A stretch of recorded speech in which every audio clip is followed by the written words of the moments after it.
Railway वाले क्यों seat upgrade कर देते हैं? जैसे तैसे मुझे स्लीपर में एक सीट मिली और मुझे उठाकर इन दोनों के साथ एसी में फेंक दिया। मैं कैसे बताऊं कि मुझे एसी में सांस नहीं आती भाई। भोलू और मुंशी की टिकट एसी में थी इंदौर से और मेरी स्लीपर में, और मैं अपनी सीट पर पहुंची तो पता चला कि मेरी अपग्रेड होकर एसी में पहुंच गई और इस सीट को किसी और ने ले लिया। और फिर मैंने अपनी सीट पर एक भैया को हाथ पांव जोड़कर भेजा और खुद इन दोनों के साथ बैठ गई। मैं सच बताऊं तो मुझे ये कांच का पिंजड़ा लगता है। वो चना जोर गरम चाय चाय पानी पानी वाले की मीठी धुन जो कानों में मिश्री की तरह घुल जाती है। यहाँ तो बस सन्नाटा लग रहा है लाइब्रेरी में आ गया। एसी मेरे को बिल्कुल सूट नहीं करती। तुम दोनों जाएगा मुझे तो खबड़ में नींद आती है यार। भैया नया क्या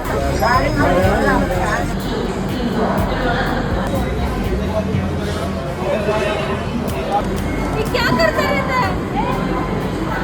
ये नाक कटवाएगा मेरी। मैं वेट कर रहा हूँ 3rd AC में। टीटी कब आएगा पैर दबाने? तो आज मैं वो करने जा रही हूँ जो मैं सालों से नहीं कर रही हूँ, एसी में ट्रेवल। जुकाम होना स्टार्ट हो गया है। रात भर मैं छी छी करके सबको सोने नहीं दूंगी यार।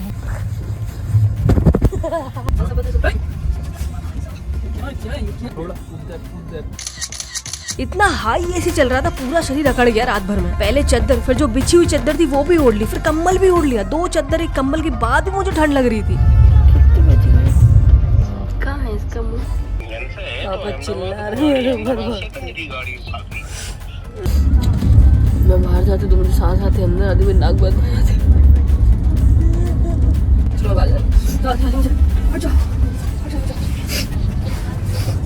और जवान कहाँ जा रहे हो? छूजू करने? कितना बदतमीज टाइप का है।